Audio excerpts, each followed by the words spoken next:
Welcome welcome to విజయానికి దారి 10వ భాగం. గత 2 నెలలుగా కాంపిటేటివ్ ఎగ్జామ్స్ కోసం ప్రిపేర్ అయ్యే విద్యార్థుల కోసం విజయానికి దారిది అనే ఒక మోటివేషనల్ స్టడీ స్కిల్స్, అలాగే ఉద్యోగాన్ని ఎలా సంపాదించి పెట్టొచ్చు, మనలో ఎలాంటి మార్పులు తెచ్చుకుంటే మనం చాలా కమిట్మెంట్ తోటి మనం అనుకున్న లక్ష్యాన్ని చేరొచ్చు అని చెప్పడానికి కోసమని ఈ ప్రోగ్రామ్ మొదలుపెట్టడం జరిగింది.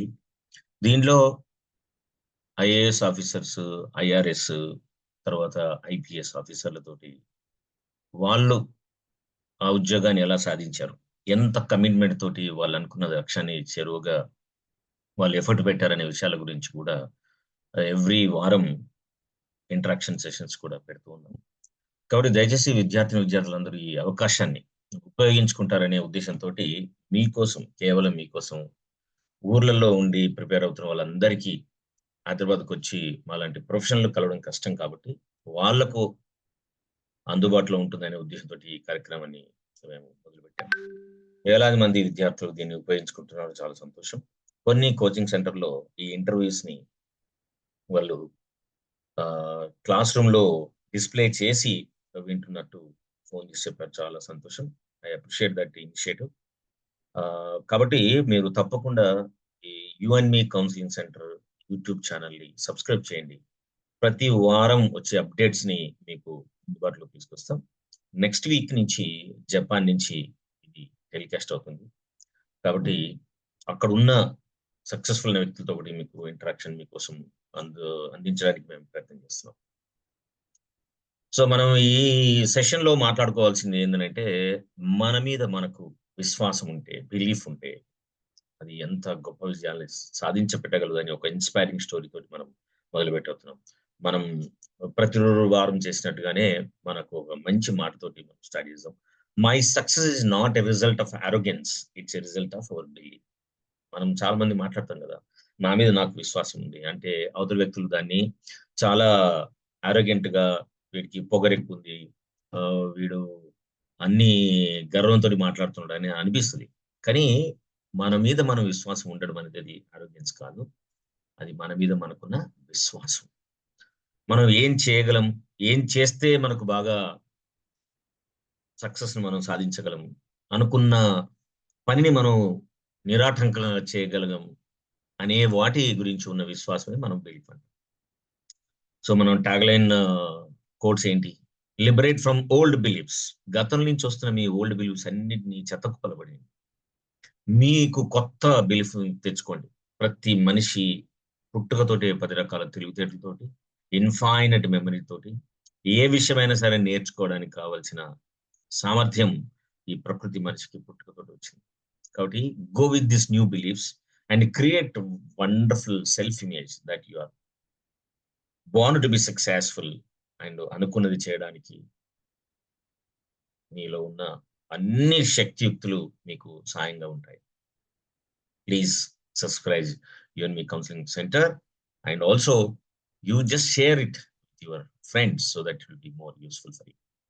అండ్ యుఎన్మి అనేది చాలా దేశాల్లో ఉన్న ఇండియన్స్ కి, తెలుగు వాళ్ళకి రెగ్యులర్ గా ఆన్లైన్, ఆఫ్లైన్ వాళ్ళ శక్తియుక్తులను అర్థం చేసుకోవడానికి, వాళ్ళకున్న మెంటల్ హెల్త్ ఇష్యూస్ ని సపోర్ట్ చేయడానికి, జీవితంలో చేసే పనులకు ఒక పుష్ కావాలి, మోటివేషన్ కావాలనుకున్నప్పుడు వాళ్ళందరూ మాకు కాంటాక్ట్ అవుతారు. మాకు రెగ్యులర్ గా morning and evening counselling sessions Zoom ద్వారా, యూట్యూబ్ ద్వారా చేస్తూనే ఉంటాం. కాబట్టి అబ్రాడ్ లో ఉన్న మీ మిత్రులు ఎవరు ఉంటారు కనుక దయచేసి ఈ విషయాన్ని మీరు చేరవేయండి. మీరు ఎంతో ఉపయోగపడిన వాళ్ళు అవుతారు, ఉపయోగించేసిన వాళ్ళు అవుతారు. Now today we are talking about the story of Anjuman Arunima Sinha. So Arunima Sinha అనే ఒక volleyball player, national level player, that is a fantastic player. కానీ దురదృష్టవశాత్తు ఏం జరిగిందంటే, అమ్మాయి ఒకసారి ఉద్యోగంలో చేరదామని తను ట్రైన్లో ప్రయాణం చేస్తుంది. కానీ అన్ఫార్చునేట్ గా ఏం జరిగిందంటే, ఆ ట్రైన్ లోకి దొంగలు చొరబడ్డారు. ఆ దొంగలకు ఎదురు తిరిగి కంపార్ట్మెంట్ లో ఉన్న వాళ్ళను కాపాడడానికి, అలాగే తన దగ్గర ఉన్న ఒక గొలుసును లాక్కోవడానికి ప్రయత్నం చేసినప్పుడు శ్రీనివాసును వారితో ధీరదత్తంగా పోరాడి వాళ్ళ నుంచి రక్షించుకునే క్రమంలో ఏం చేసే దుండగులు నలుగురు కలిసి ఆమెను కదులుతున్న ట్రైన్ లోంచి బయటకు వచ్చేసారు. చూడండి, అర్ధరాత్రి ఒక అమ్మాయి కదులుతున్న ట్రైన్ లోంచి దుండగులు బయటకు వచ్చేసారు. ఏం జరుగుతుంది? ట్రైన్ వెళ్ళిపోయింది, ఆమె పట్టాల మీద పడిపోయింది. రాత్రి నుంచి తెల్లారి వరకు ఎన్నో ట్రైన్స్ పాపం ఆమె కాలు నుంచి ముందుకు ముందుకు వెళ్ళిపోయి ఆమె కాలు మొత్తం నుజ్జు నుజ్జు అయిపోయింది, స్పృహ పడిపోయింది. ప్రొద్దున ఆ ఊరికి దగ్గరలో ఉన్న ఊర్లోంచి ఈ పాల వాళ్ళు మార్నింగ్ నేషనల్ కాల్స్ పోయేటోళ్ళు అటు ఇటు పోతుంటే ఎక్కడో ఒక చిన్న మూలిగి వినిపిస్తుంది. వినిపిస్తుంటే అరే ఏముంది అని దగ్గరికి వెళ్ళి చూసరికి పాపం అమ్మాయి. వెంటనే ఊరు వాళ్ళు సహజంగానే చాలా ఎంపతితో ఉంటారు కదా, వెంటనే ఊర్లో అందరూ పిలుచుకొచ్చారు, తీసుకెళ్లి దగ్గర ఉన్న హాస్పిటల్ చేర్పించారు. ఆమెకు ఫస్ట్ ఎయిడ్ చేసి ఆ కాళ్ళు కట్ అయిపోయింది కాబట్టి ఆ కాళ్ళు కూడా వేరే దాన్ని భద్రంగా తెలిసి మొత్తం కాలు ఊండును కూడా క్లీన్ చేసేసి దానికి పట్టి వేసి ఆమె మెలకువ కోసం వెయిట్ చేస్తున్నారు. ఇందులో బ్యాగ్ లో ఉన్నవన్నీ చూస్తే ఈమెకి మెరిట్లో మంచి ఉద్యోగం వచ్చిందని చెప్పి ఆ పత్రం ఉంది, చేరడానికి ఢిల్లీకి వెళ్తుంది. వెంటనే అక్కడున్న వాళ్ళు వాళ్ళ ఇంటికి ఫోన్ చేశారు, తల్లిదండ్రులు వచ్చారు. అక్కడి నుంచి మెయిన్ హాస్పిటల్కి, స్టేట్ లెవెల్ హాస్పిటల్ తీసుకెళ్తే అక్కడ డాక్టర్ల సహకారంతో ఆమె ఈ బాధ నుంచి కొంచెం బయటకు వచ్చి కాళ్ళు నొప్పి నుంచి మెల్లగా హీల్ అవుతుంది. కానీ ఈమె ప్లేయర్, వాలీబాల్ ప్లేయర్. ఈ యాక్సిడెంట్ తోటి ఏమైంది? ఆమె కలలు, ఆకాంక్షలు బద్దలి. సంవత్సరం అంతా ఇంట్లోనే పడుకుంది. ప్రతి ఒక్కరూ రకరకాల కథనాలు చేశారు. ఈమె ఎవరితోటో లవర్తో పారిపోతుంటే యాక్సిడెంట్ అయిందని, ట్రైన్ లో ఇంకెవరితోటో ఉంటే వాళ్ళకు తెలిసిన వాళ్ళు వచ్చి ఈమెను చూసి పారిపోతుంటే ట్రైన్ లో పడ్డదని. రకరకాల రూమర్స్ అన్ని ఆమె జీవితాన్ని అతలాకుతలం చేశాయి. చాలా డిప్రెస్ అయిపోయింది, డిసప్పాయింట్ అయిపోయింది. ఇంకా నాకు జీవితం లేదు, ఇంకా జీవించడమే అనవసరం అనుకో. ఇలా ఆలోచిస్తున్న క్రమంలో ఆమెకి ఒకటే ఒకటి అనిపించింది, నేను ఎందుకు వీళ్ళందరి మాట పట్టించుకొని నా జీవితాన్ని నాశనం చేసుకో. నేను ఎలాంటిదన్నో నాకు తెలుసు, నేను ఏం చేయగలను కూడా నాకు తెలుసు. అలాంటిది ఈ సంవత్సర కాలం నుంచి నా కాలును చూస్తూ బాధపడుతూ కుమిలిపోతూ ఉండడం అవసరమా అని వెంటనే నిర్ణయానికి వచ్చేసింది. ఆమె డాక్టర్ దగ్గర, ఆర్థోపెడిక్ సర్జన్ దగ్గరికి వెళ్ళి ఎయిమ్స్కి వెళ్ళింది. రకరకాల హాస్పిటల్కి వెళ్తే ఆమె కాలు ఆర్టిఫిషియల్ లింబ్ పెడతామని చెప్పారు, పెట్టారు. ఈలోగా మెల్లిమెల్లిగా నడవడం నేర్చుకుంది. ఎలాగైనా సరే నేను ఒక అద్భుతమైన పని చేసి ప్రపంచం దృష్టి నా మీద తీసుకురావాలా, నేను ఈ జస్ట్ కాలు విరిగిపోయిందని చెప్పి నేను జీవితం తల ఉంచను అనే ఒక విశ్వాసాన్ని తనలో తనలో తెచ్చుకొని తన మీద వస్తున్న రూమర్స్ ని బ్రేక్ చేయడానికి డిజీజ్ ఒక్కటే పద్ధతి అని నమ్మింది. వెంటనే హాస్పిటల్ పోయింది, ఆ కాళ్ళు అమర్చుకుంది, ప్రాక్టీస్ చేస్తూ ఎవరెస్ట్ ఎక్కాలని నిర్ణయించుకుంది. అందరూ డిస్కరేజ్ చేశారు, బట్ ఆమె ఎప్పుడు వెనకంజలు వేయలేదు. వెంటనే ఎవరెస్ట్ బేస్ క్యాంప్ బచీంద్ర పాల్ అని ఒకప్పుడు రికార్డ్ హోల్డర్, ఆమె దగ్గరికి వెళ్ళి రిక్వెస్ట్ చేసింది, ఎలాగైనా సరే నేను ఈ ఫీడ్ చేయాలి, నేనే ఫిజికల్ హ్యాండిక్యాప్డ్ గా ఉన్న నేను first women to scale the Everest అని చెప్పారు.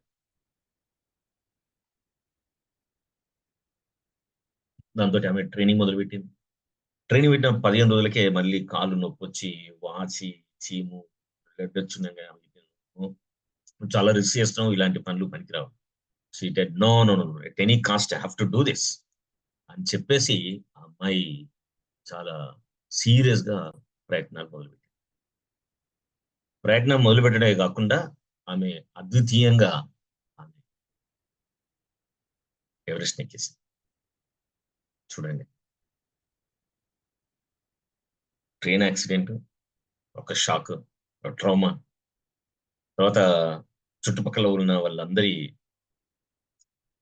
క్రిటిసిజం, ఇవన్నీ కలిసి ఆమెను డిప్రెషన్‌లో పెట్టేసి, తనలో ఉన్న స్కిల్స్, నైపుణ్యాలు, కళలు అన్నిటిని పోగొట్టుకుంది.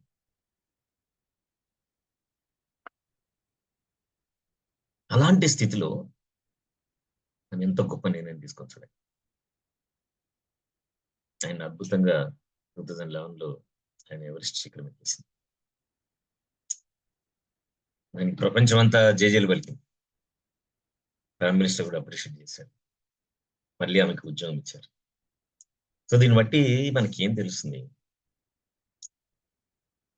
అంటే, మనం చేయలేము అనే మాట ఎంత నిజమో, నేను చేయగలుగుతాను అనేది కూడా అంతే నిజం. ఎందుకంటే మనిషి పుట్టుకతోటే ఒక సక్సెస్ మెకానిజంతో పుడతాడు. ఆ సక్సెస్ మెకానిజం ఏంటంటే, అనుకున్న పనులని, కావలసినంత ప్రేరణని, చేయగలిగేంత శక్తిని, ఎలా చేయాలనే ఆలోచన వీటన్నిటిని అంతర్గతంగా మనిషి సాధించుకొని, తను అనుకున్న పనిని చేయడానికి కావలసిన విశ్వాసాన్ని, నమ్మకాన్ని వృద్ధి చేసుకునే శక్తి. దాన్ని మనం సక్సెస్ మెకానిజం అంటాం. పుట్టగానే పిల్లవాడు ఏవి ఎక్స్‌పోజ్ కాకున్నా సరే, అమ్మ కడుపులో ఉన్నప్పుడు బయటకొచ్చిన తర్వాత వెలుతురుని, సౌండ్స్‌ని, మనుషుల్ని, రకరకాలైన వాసనల్ని, తర్వాత బట్టల్ని అన్నీ అనుభూతి చెందుతూ ఎలా అయితే నేర్చుకుంటాడో, ఎలాగైతే సర్వైవ్ కాగలుగుతాడో, మనిషి అలానే పుట్టిన నుంచి చివరి అంట ప్రతి ఛాలెంజెస్‌ని మనం దాన్ని అడాప్ట్ చేసుకునే శక్తి ఈ ప్రకృతి మనకిచ్చింది. కాబట్టి మనకొచ్చే ఇబ్బందులు, కష్టాలు they are all temporary. All problems are temporary. కొందరికి నెల రోజులుంటది. కొందరికి సంవత్సరం ఉంటది. బట్ సిట్యుయేషన్ పోయిన తర్వాత అరే! అట్లా చేసుండాల్సింది. నేను చదువుకుండాల్సింది. నాకెవరు చెప్పటం లేరు అని మనం తరచుగా వింటూ ఉంటాం. ఎవ్వరు అవసరం లేదు.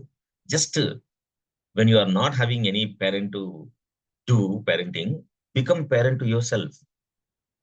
If there is no mentor for you, you become a mentor for yourself. నువ్వు గాకుండా ఇలాంటి కష్ట నష్టాలతో ఇంకెవరి దగ్గరికెళ్తే ఏం చెప్తారు? అవి మీతో మీరు చెప్పుకోండి. సో, సిట్యుయేషన్ ఎంత టఫ్ ఉన్నా, బ్యాడ్ ఉన్నా విశ్వాసం కోల్పోకుండా 'అరుణిమ సిన్హా' లాగా ధీరోదాత్తతోటి మనమేమి ఎవరెస్ట్ శిఖరం ఎత్తట్లేదు. ఎవరెస్ట్ శిఖరం ఎక్కితే ఎట్లుంటుంది? ప్రతి క్షణం, ప్రతి స్టెప్ ఈస్ ఎ డేంజర్. కాలు తీసి కాలు పెడితే అక్కడ ఐస్ ఉందా? లేకుంటే ఆడ లోయ ఉందా? లేకుంటే అక్కడేమన్నా లో టెంపరేచర్‌తో కూడిన వాటర్ లాగా లేకున్నా ఐస్ లాగానే అనిపించి వాటర్ లాంటి ఒక గుండం ఉందా? తెలీదు. ఒకసారి అలా జారి పడామంటే అంతే ఔట్. ఎవరెస్ట్ శిఖరం ఎక్కుతుంటే ఎన్నో శవాలు కనిపిస్తా ఉంటాయి వాళ్ళకి. ఎంతో మంది ట్రై చేసి వాళ్ళు అక్కడే వెళ్ళిపోతారు. కనీసం తీసుకొచ్చే వాళ్ళు కూడా ఉండరు. నడుస్తూ ఉంటే ఈ ఐస్ తోటి ఫాగ్ ఏర్పడి తెల్ల చీకటి ఉంటది. అంటే ఏంటి? మనం చీకట్లో అయితే కళ్ళు మూసుకుంటే ఎట్లయితే కనబడదో నల్లగుంటుందో, అక్కడ కళ్ళు తెరిచున్నా సరే మొత్తం ఫాగ్ ఉంటది. తెల్లగా కనిపిస్తుంది. సో, ఒక ఫీట్ కాదు. ఒక 10 సెంటీమీటర్లు దూరం కనబడదు. అలాంటి స్థితిలో 5 సెంటీమీటర్ దారి చేసుకుంటూ, దారిని టెస్ట్ చేసుకుంటూ, ఇది కాలేస్తే ఇక్కడ కాలు నిలబడతదా? లేకుంటే కింద కూలబడిపోతామా? ఉన్నట్టుండి ఐస్ వర్షం వస్తుంటది. సో, దాన్ని తట్టుకొని నిలబడేంత స్ట్రెస్ ఉండాల. ఓ 30, 40 కేజీల వెయిట్ ఉంటది. దానిలో ఆహారం ఉంటది, టెంట్ ఉంటది, అన్ని రకాలైన వస్తువులుంటాయి. సో, నిన్ను నువ్వు ప్రొటెక్ట్ చేసుకోవడానికి. ఇన్ని కష్టాలు అధిగమించుకుంటూ ఒక దివ్యాంగురాలు ఎట్లయితే ఎవరెస్ట్ ఎక్కిందో, మనం చేసే కష్టం ఏ పాటిది? అంత కష్టాన్ని కూడా చేసి సక్సెస్ సాధించిన ఒక మహిళ ఏంటి it's a showcasing of the inner strength of the person. కాబట్టి మనకు కష్టాలొస్తాయి. మనం చదివేటప్పుడు మనం ఒక ఎగ్జామ్ రాస్తాం. మనం ఆశించినంత గొప్పగా రాయం. దాని రిజల్ట్ మనల్ని డిసప్పాయింట్ చేస్తది. ఫైనాన్షియల్ ట్రబుల్స్ మనల్ని డిసప్పాయింట్ చేస్తాయి. మన చుట్టుపక్కల క్రిటిసైజ్ చేస్తారు. ఎందుకు వీళ్ళకి అనవసరంగా లేనిపోనిదని మొదలుపెట్టిర్రు. హాయిగా ఏదో ఉద్యోగం చేసుకోకుండాక. సో, ఇవన్నీ గూడా మనం ప్రతిరోజు ముందుకు పోవడానికి వచ్చే ఛాలెంజెస్. జస్ట్ మిమ్మల్ని మీరు నమ్మి విశ్వాసంతో. నేను చేయగలను, నాకు ఆ శక్తి ఉంది. I want to be successful. ఇంతమంది ఎంతో విశ్వాసంతో చేయగలిగే పనులు నా విశ్వాసంతో నేను చేస్తానని ఎప్పటిదో ఒక ఇంటర్నల్ రిసోర్స్ మీకున్నదాన్ని మీరు అందుబాటులో తెచ్చుకుంటారో become powerful. So we are here to help you. So please subscribe యుఎన్మి counselling centre YouTube channel. And ఇంకొంచెం విశ్లేషణాత్మకంగా మీకు వినాలి అని అంటే దీనికి సంబంధించిన ఎన్నో వీడియోలు, షార్ట్స్ మీకోసం తయారు చేసి పెట్టున్నాం. ఒకసారి విజిట్ చేయండి. మీరు పూర్తిగా చదవలేను, నా పని అయిపోయింది, అంత అంధకారమే అనిపిస్తుంది అనుకున్నప్పుడు ఇందులో ఉన్న వీడియోలు చూడండి. మీకు ఎంత రిసోర్సెస్ ని క్రియేట్ చేసే, ఇన్పుట్స్ ఇచ్చే వీడియోస్ ఉంటాయి. మిమ్మల్ని మీరు శక్తివంతంగా మార్చుకోవడానికి కావాల్సిన స్టడీ స్కిల్స్ ఉంటాయి. మనం చదువుకున్న దాన్ని ఎట్లా రీప్రొడ్యూస్ చేయాలనే ఒక సక్సెస్ఫుల్ పీపుల్ తోటి మీకు ఇన్పుట్స్ ఇచ్చే వీడియోస్ ఉన్నాయి. కాబట్టి this is not going to be time వేస్టర్, but it is going to be very, very helpful for your lifetime. So thanks for watching it till the end, and take care. And next Saturday, we'll see you from the Japan. Thank you very much and take care.